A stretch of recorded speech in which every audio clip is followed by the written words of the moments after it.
শিক্ষকদের উপর লাঠিপেটা আমরা দেখেছি। দেখুন এই যে শিক্ষকদের সাথে আচরণ এই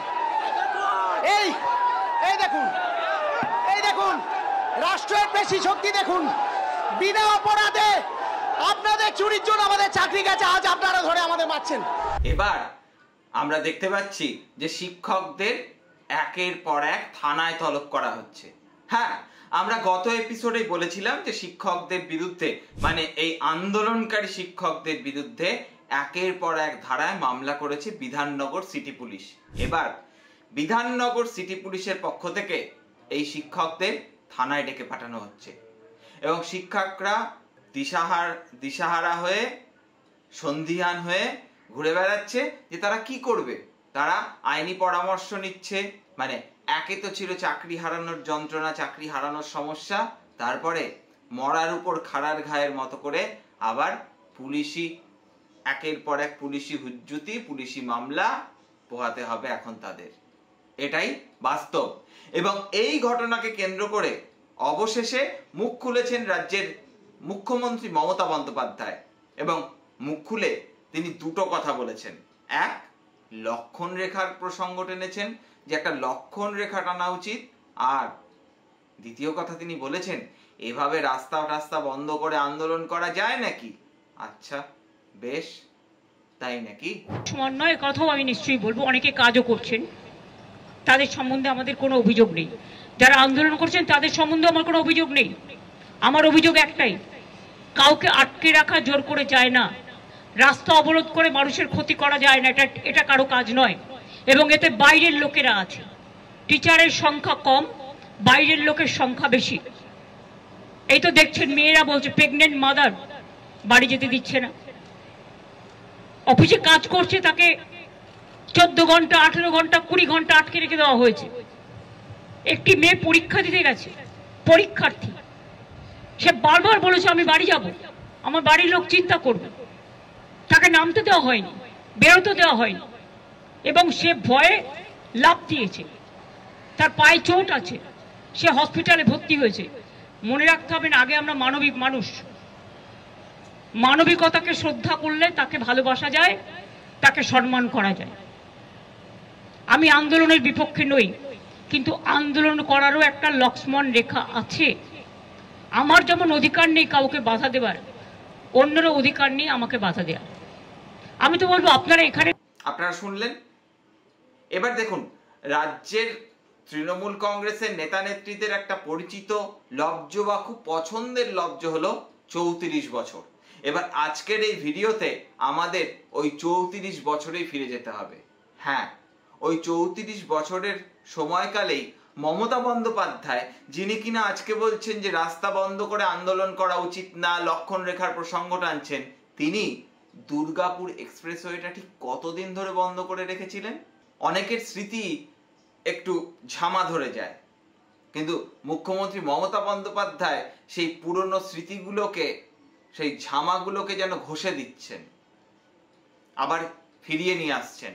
আবার একই সঙ্গে মুখ্যমন্ত্রী মমতা বন্দ্যোপাধ্যায় যেখানে লক্ষণ রেখার প্রসঙ্গ টানলেন, সেখানে তার ভ্রাতুষ্পুত্র তৃণমূলের সর্বভারতীয় সাধারণ সম্পাদক, নাকি এখনো সাধারণ সম্পাদক নেই, নাকি সর্বভারতীয় নয়, না না না যাই হোক, তৃণমূল নেতা, তৃণমূল সাংসদ অভিষেক বন্দ্যোপাধ্যায়, তিনি বললেন যে এইভাবে হিংসাত্মক আন্দোলন করা যায় না, সরকারি কোনো আসবাব ভাঙা যায় না, জিনিসপত্র ভাঙা যায় না, গেট ভাঙার ছবি আমরা দেখেছি, ইত্যাদি এবং ইত্যাদি। আমার তাদের কাছে অনুরোধ থাকবে যে আন্দোলন কখনো হিংসাত্মক হয়। আমি কিছু ফুটেজ দেখেছি, আমি কাউকে দায়ী করছি, যে জোর জবরদস্তি গেট ভেঙে দেওয়া হচ্ছে। আন্দোলন কখনো উগ্র হয় না, আন্দোলন কখনো হিংস্র হয় না। আন্দোলন করার অধিকার সবার আছে, কিন্তু কোনোভাবে আন্দোলন যেন হিংস্র না হয়, আন্দোলন যেন কোনোভাবে বল প্রয়োগ করে, কোনো সরকারি সম্পত্তি নষ্ট করে, কিছুভাবে গেট ভেঙে জোর জবরদস্তি বল প্রয়োগ করে, সেটা হলে আন্দোলনের যে সারমর্ম বা যে এসেন্সটা, সেটা কোথাও হারিয়ে যায়। এটা আমার দৃঢ় বিশ্বাস। এবার এটা দেখে আমাদের মনে পড়ে যাচ্ছে সেই বিধানসভা ভাঙচুরের ঘটনা। কারা ভেঙেছিল? মাননীয় অভিষেক বন্দ্যোপাধ্যায়। হ্যাঁ, আপনি বলতে পারেন আপনি তখন রাজনীতিতে ছিলেন না, যদিও আপনার পিসির কথোপকথন অনুযায়ী, পিসির বক্তব্য অনুযায়ী আপনি নাকি 3 বছর বয়স থেকেই রাজনীতি করেন। এবার যদি 3 বছর বয়স থেকে রাজনীতি করে থাকেন তাহলে আপনি তখনও রাজনীতিতে ছিলেন। যাই হোক, তো সেটা অন্য বিতর্ক। কিন্তু আপনার দলের নেতা নেত্রীরা, হ্যাঁ, এখন তাদের মধ্যে কেউ কেউ ওই পাল্টে দিলে মতটা বদলে যাবে পথটা করে বিজেপিতে ঝাঁপ দিয়েছেন, এই যেমন অর্জুন সিং থেকে শুরু করে এইসব নেতারা। হ্যাঁ, কিন্তু তখন তারা তৃণমূল কংগ্রেসেরই নেতা ছিলেন, বিধায়ক ছিলেন, সাংসদ ছিলেন, তারা বিধানসভা ভাঙচুর করেছিলেন।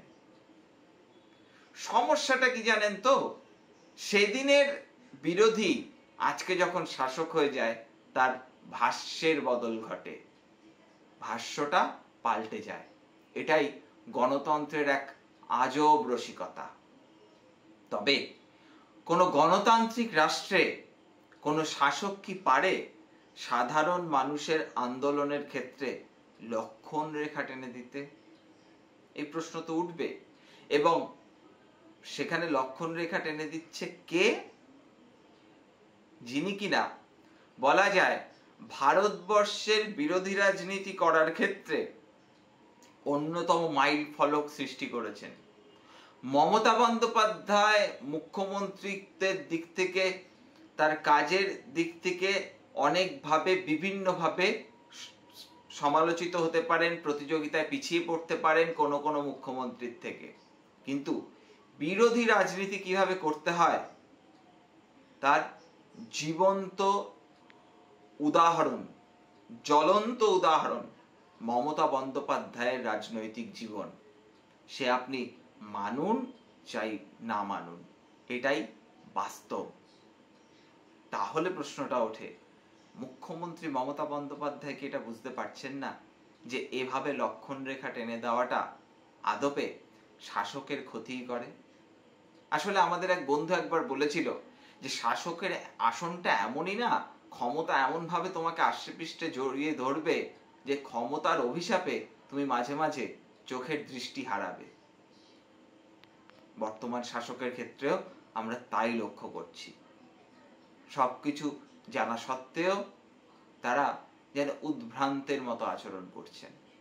তবে সেই শাসকের এই আচরণটায় সুবিধে করতে পারছে কি বিরোধী রাজনৈতিক দলগুলি? উত্তর না। এরকম অপদার্থ বিরোধী রাজনৈতিক দল থাকার জন্য শাসক এত কিছু করার পরেও পার পেয়ে যাচ্ছে। তবে আর কতদিন? তার উত্তর দেবে সময়। আজকের এপিসোড যদি আপনাদের ঠিকঠাক লেগে থাকে তাহলে লাইক করে দেবেন, আর যদি মনে হয় সময় নষ্ট, ডিসলাইক করতে দ্বিধাবোধ করবেন না। যারা এখনো চ্যানেলটিকে সাবস্ক্রাইব করেননি, সাবস্ক্রাইব করে দেবেন, পাশের বেল আইকনটা প্রেস করে দিতে ভুলবেন না। দেখতে থাকুন রূপক অর্থে। দেখা হচ্ছে অন্য কোনো এক এপিসোডে।